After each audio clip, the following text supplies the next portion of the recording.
What's up, guys? Tony Maritato here. So if you know me at all or follow the channel, you know that I love looking at alternative business models, especially when I'm looking for inspiration. It's December 2021 right now. I'm looking to the future and I'm trying to think, where is the profession going? What are we doing? How are we monetizing? How are we increasing profits?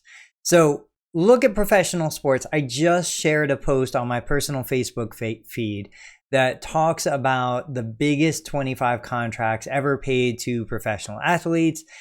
And it got me onto this website, how the NFL makes money. Like, think about this for a second.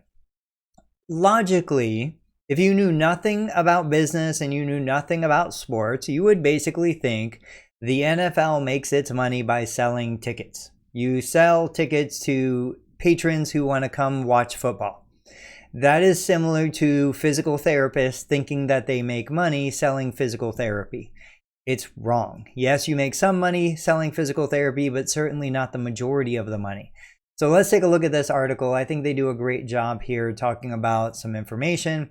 Key takeaways, the NFL is one of the most successful sports leagues in the US. That's why I'm looking at this. Major League Baseball is another huge one. The league gave up its tax-exempt status in 2015, so now they're paying taxes. Commissioner Roger Goodell has targeted $25 billion in revenue by 2027. That's insane. TV deals make up over half of the NFL's revenue. So that's the thing right there. The NFL makes over half of its money from the TV deals.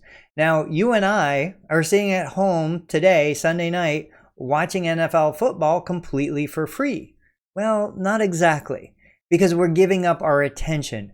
We're giving up our attention for the ads that are running between plays, the television ads.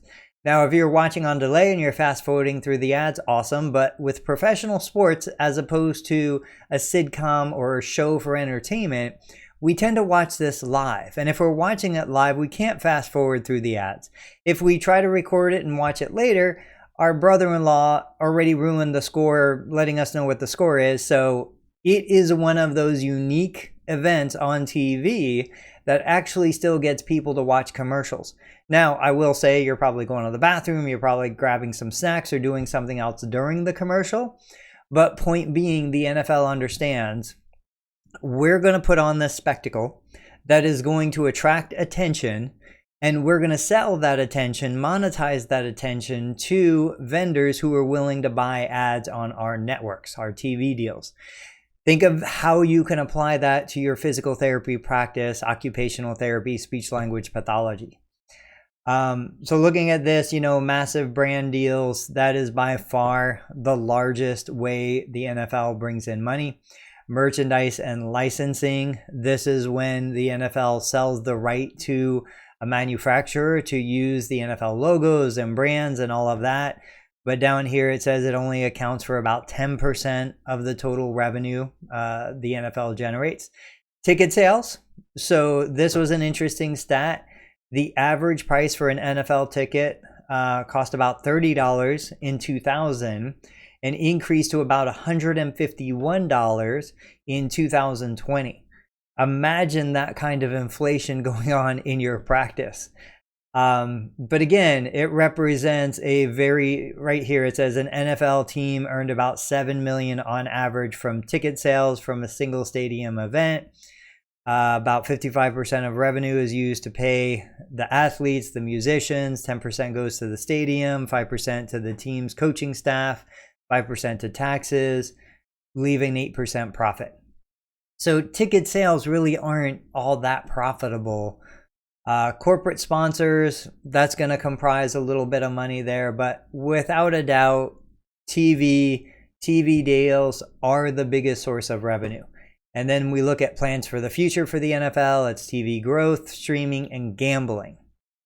So what are your plans for the future? How are you looking at growing your business so that you're not so dependent on patient care? You're not so dependent on one or two or three major third-party payers.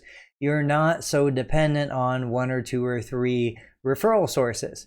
What are you going to do to really create what I refer to as a cash cow for your business? That one thing that dumps 50% of the cash into your business or 70% of the cash, it's probably going to be low work relative to everything else, but it's going to produce the most return for the investment.